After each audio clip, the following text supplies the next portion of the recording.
Hello again everybody, and today I'm going to be showing you some of the gear beekeepers use. I'll even show you the pieces for the polystyrene hive that I'm about to paint for you.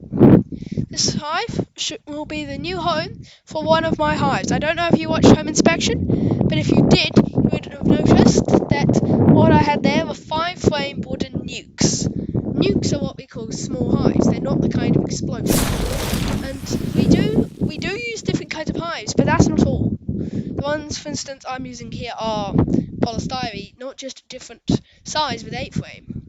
So wood, polystyrene, they're two different materials for hives. Frames are also something we use different kinds of. I'll show you a bit later on in the video. Anyway, let's get the pieces of my hive. Oh, wow. I didn't mean like that. Well, let's get these down and let's start painting them. Okay, so we've got the full depth here. Here we've got a side piece for the 8-frame. You can see how long it is. All beehives have side and end pieces. This is the long piece. They're both the same height. Now if we look, this is the side piece. If you've got anything other than a polystyrene hive, you won't have these yellow bits. Just check the sides of a polystyrene hive. So if you look, this has got the outs and this has the ins. So together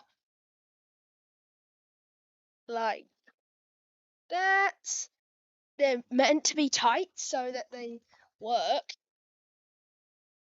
but sometimes they do get a bit too fiddly. So got that one in place enough, then we can attach the other one. Still fiddly, but that's good. Place on the top so we can push on them both at the same time. Make sure I got it up the right way. Don't want any rookie blunders. Everyone makes mistakes.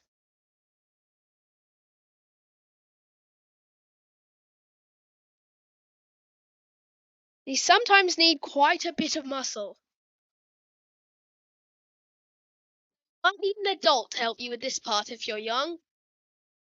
Or if you're an old person, you might need a younger person's assistance. But see, they're not easy. And my dad's struggling.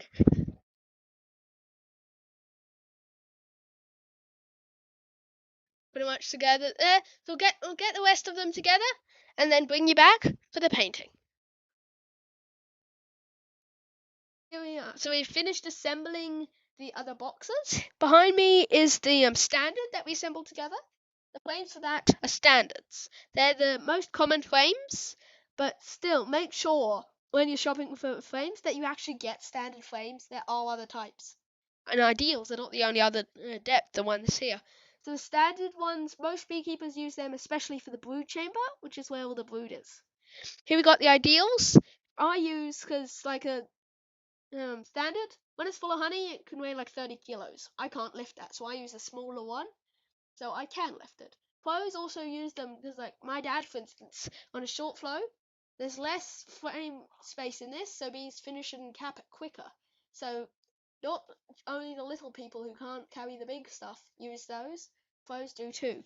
And of course we've got the lid and base. The lid has, if you can see there, it's got like that cut out effectively there. That's so when you turn it over, it allows wind flow.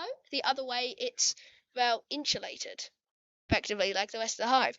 The base has a mesh on the bottom of it, and it's on stilt so that air can come in and up through the hive. So you can have it air coming in at both ends or just the bottom with this. So let's get painting.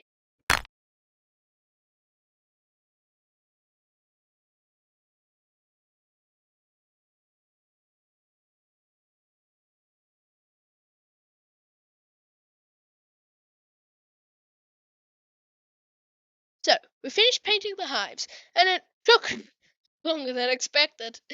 Yes, painting beehives takes ages. If you look like the handles and things, they're generally harder because they engrave things. Like here, you see the paradise honey bee box stuff. That's engraved and very hard to paint. So yes, takes a while. So anyway, remember how I was telling you we use different types of frames? Well, I'll show you some. But first, let's get this out of the way and get the frames in. And we're back. And so are these. These are some of the frames we use. Here we've got a standard size plastic. Look, this is completely plastic, the foundation and the frame. Dad likes these because he declares that they are indestructible. Of course they're destructible, but compared to other designs, they're quite tough. Here we've got the ideals. This one's a wooden frame with a plastic foundation. You can see it's separate. This is for the smaller ones. Like the ideals, you can see why we use them for storage. Like, look at the difference in the frames. See, this one's way bigger. The ideals make the smaller boxes not just so it's easier to lift, but also so we can fill them up faster. We get these frames from Donnybrook, Bustleton, Beast, guys. If you're ever in the southwest, be sure to check them out. So, bye bye for now.